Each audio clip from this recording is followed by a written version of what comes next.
So kung gusto mo basic lights and sounds, maghanda ka ng 220,000 mo. Pasok na yan. Usapang basic lights and sounds. Magkano nga ba ang puhunan at kung ano-ano mga gamit nito? Pag-usapan natin. First of all, kailangan mo munang malaman kung ano yung basic lights and sounds. Kung ano man yung mga event na kayang i-cater nito. So, most likely, ang mga kayang i-cater lang ito yung mga around mga 100 to 200 packs na event. At karaniwan to mga PA services, like mga meetings, pwede na rin siguro sa mga reception na maliliit. Mga programs corporate na maliliit lang, indoors, yan. So, magkano nga ba ang puhunan at ano-ano mga gamit? Disclaimer lang po sa mga mababanggit na price dito ha. Mga price range po dito ay na mababanggit ko ay regarding lang to sa nakikita natin sa market at syempre yung mga presyo na nabili namin. Doon lang ako magbabase. So hindi mo na magbabanggit ng mga brands sa kana, baka naman. Lagi mong isipin na lalago at lalaki yung business mo. Kaya kung maaari, quality at mga heavy duty yung mga bibilhin mong mga gamit. So umpisahan natin. Una, kailangan mo ng dalawang powered speaker. Para sa akin, nire-recommend ko na yung mga powered speaker ngayon kasi iba talaga ang tunog niya eh. Although may mga passive speaker naman talaga na maganda rin ang tunog, pero for a basic lights and sounds, mas nire-recommend ko yung powered speaker. At nire-recommend ko yung 15-inch speaker para kahit pa paano meron siyang low end na kasama. Ano ba yung low end? Yun yung low frequency na maririnig mo sa kanta, sa tugtog or something. Okay. Tapos nire-recommend ko rin ay kahoy. Bakit? Pag-usapan natin yan sa susunod na video. Nire-recommend ko din dyan ay yung flat yung taas para pwede mo siyang pagpatungin in the future. At isang nire-recommend ko din dyan is yung pwede mo siyang gawing wedge monitor. Yung naitutumba siya, na pwede maging monitor sa stage. Pag-uusapan natin yan sa mga susunod na vlog. Presyo, around 30 to 40k per piece. So average ka dyan around 70,000. Susunod, syempre, kailangan mo dyan ng tour case. Tour case para hindi gaano magasgasan, protektahan, maproprotektahan niya yung speaker mo. At para tumagal na maganda yung itsura ng speaker mo. At maganda ring tignan yung speaker na may tour case. Kasi yung tour case magagamit mo rin siya. So ano-anong pwede mo siyang gawing lamesa, patungan in the future. So average yan around mga 5 to 7,500. Depende kung gaano ka kadiskarte kung paano bumili niyan. Pwedeng ikaw ang gumawa, pwede ka rin magpagawa. Kailangan mo rin ng 3 crank stand na speaker stand. Kuhanin mo na dito yung mayroong T-bar para in the future magagamit mo yung 3 T-bar. Light stand, speaker stand, halos pare-pares lang din naman. Pero kukuhanin mo yung heavy duty. Kasi isa yan sa magpro-protect sa speaker mo. Mahirap naman pag yung yung hindi heavy duty kukuhanin mo tapos gagalaw-galaw yung speaker mo, di ba? Pag naka-stand na. Crank stand around 5,000 to 6,000. 3 kailangan mo, so around mga 15 to 18,000 ang kailangan mo. Bakit 3? Yung isa kasi doon ay gagamitin mo sa ilaw, pang frontal. So, sunod, meron ka dapat mixer, syempre. Nire-recommend ko sa mixer at least 16 channel at basta original. Okay na yon. O analog, ang nire-recommend ko for basic lights and sounds. Saka na natin talakayin kung anong mixer yan, kung paano pumili yan. Around 25 to 35,000 makakakuha ka na yan ng maganda. Tour case niya, siguro hindi mo muna kailangan. Pero kung meron kang pera, around mga 3,000, 4,000, ayaw mo bubili niyan. Sunod, kailangan mo dapat ng laptop. Pa-installan mo na rin ng virtual DJ. At kung may mga kaibigan kang mga nagla-lights and sounds, humingi ka na rin sa kanila ng sounds, mga music para sa event, sa mga basic events.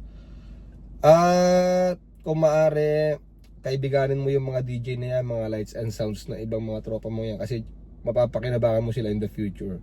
Marami kang makukuha mga tulong sa kanila, tips or any mga reinforcement, mga etc. Then next natin, nire-recommend ko rin na gumamit ka ng AVR. At least 3,000 watts kasi magagamit mo rin naman yan in the future. Kasi nga, ang goal mo is sa palaki yung sound system mo. AVR para maging stable ang kuryente mo, kasi may mga lugar ngayon na talagang hindi stable yung kuryente, around mga 180 to 200 lang. Minsan pa nga below 180 pa yung makukuha mong kuryente. Sunod, kailangan mo ng dalawang wireless mic. Around 10 to 12,000 siguro ang price niyan. 10 to 15,000. Magandang klase na yun. Meron din naman yung mga mura, mga 4,000, 3,000, 6,000. Pero hindi ko siya nire-recommend sa ngayon. Yung AVR pala around mga 5 to 6,000 yan. Tapos kailangan mo ng 8 parled. 4 doon ay amber for frontal. Doon mo gagamitin ngayon yung stand na isang extra para sa yung crank stand kanina. Then kailangan mo pa dyan, yung 4 naman doon ay gagawin mong backdrop na ilaw for the venue. Presyo niyan around 25 to 30,000. May tour case na yan, 27,500 for the average. Kailangan mo rin dyan ng DMX controller. Mura lang yan, around mga 1,500 to 2,500. Average mo dyan mga 2,000. Siyempre kailangan mo rin dyan ng black cloth para sa tech boot mo, para maganda-ganda naman, hindi naman kitang-kita yung mga cables mo. Kailangan mo rin dyan ng trash bag. Nakakasya yung powered speaker mo. Protection yan, for example, bigla kumambon, outdoor ka. Medyo outdoor yung nakuha mong setup. Kahit pa paano, may pang taklob ka dun sa iyong powered speaker. Then syempre, hindi gagana lahat yan kung wala kang mga cables and connectors. First, extension wire, nire-recommend ko dito, kailangan mo at least mga 7, ano. So may mga nabibili dyan na isang roll na around mga 8,000 na 100 meters. Gumawa ka dyan ng, nire-recommend ko dyan, around 25 meters para sa main tech boot mo. 3 pieces naman na 15 meters para sa speaker mo at sa frontal na amber. Frontal lights mo. Tapos yung tatlong 10 meters na natitira, pang extra mo na yan. Then kailangan mo rin dyan ng, syempre, kable lang muna yun. Dapat bumili ka rin ng at least 3 gang na heavy duty na outlet. Around mga 300 each to. So kung 7 kailangan mo, around mga 2,100. 7 male socket, heavy duty rin dapat. 100 each, so around 700. Kailangan mo rin dito ng, syempre yung XLR cable mo. Maraming murang XLR cable pero nire-recommend ko yung heavy duty. Magtanong-tanong kayo sa mga tropa nyo or panoorin yung susunod kong vlog kung anong mga XLR cables ang mga heavy duty na nire-recommend ko. Kasi pag bibili ka rin naman ng mga hindi magandang, mga mumurahing XLR cables, magkakaroon ka rin ng problema in the future. So para sa XLR cables, kailangan mo dito ng at least 10 to 14 na XLR cables. Bumili ka na ng 2 roll. Ang isang roll ay 75 meters ang isa. So bali 150 meters ang magagamit mo. 13K siguro yung 2 roll, ano. So kailangan mo dito ng 4 na 20 meters para sa mid mo at sa 2 lights mo. Kasi yung isa tatakbo dun sa parallel mo, yung isa tatakbo dun sa yung frontal. Yung 2 ay tatakbo sa speaker mo. Kailangan mo rin dito ng at least 4 na pirasong 1 meter para sa mic cable mo. May 2 ka pang extra na titira.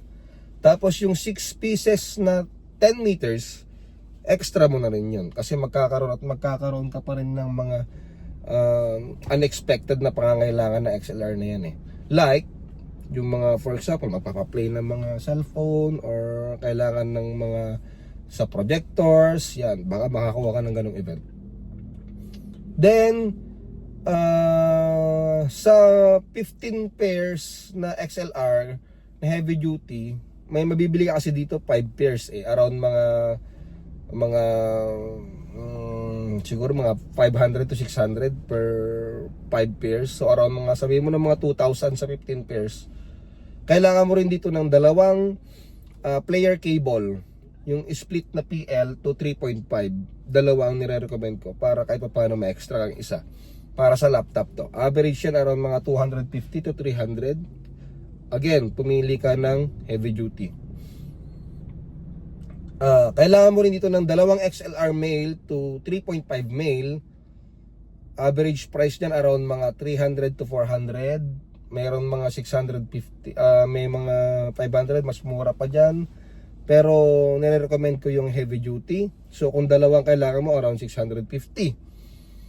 So kung ito total mo yan lahat, magre-range ka ng around 192,950 to 262,050. Average niyan around mga 227,000 plus or minus 15%. So kaya nagbigay ako ng range. So yung price na yan, nakadepende pa rin yan kung paano ka bumili. Kung paano ka humingi ng discount, kung paano ka makaka-direct sa tamang supplier. Basta ang diskarte dyan, kung maaari, ang mga bibilhin mo, yung heavy duty talaga kasi magagamit mo siya in the future at tatagal talaga yung mga gamit mo. At pinag-uusapan natin dito, wala ka pang service, wala ka pang sasakyan para sa basic lights and sounds mo. So kung pagdating naman sa sasakyan, bahala ka lang dumiskarte doon. Pero ang nire-recommend ko, yung kasya yung apat niyan, ibig sabihin apat, times 4 mo yung nabili mong gamit na yan at kakasya doon sa sasakyan mo. Ewan ko kung nag-gets nyo ako. Basta ganun. Kasi nga, ang vision mo ay lalaki ang system mo. Kaya heavy duty at quality ang goal mo. So, kapag heavy duty talaga, siguradong tatagal talaga yung gamit mo. So, antabayanan nyo yung susunod kong vlog. Iisa-isahin natin yan. At para masabi ko sa inyo or ma-recommend ko sa inyo yung mga sinasabi ko dito, mga recommended na specs ng bawat item na ito. So kung gusto mo basic lights and sounds, maghanda ka ng 220,000 mo. Pasok na yan. Okay? See you in next vlog, guys.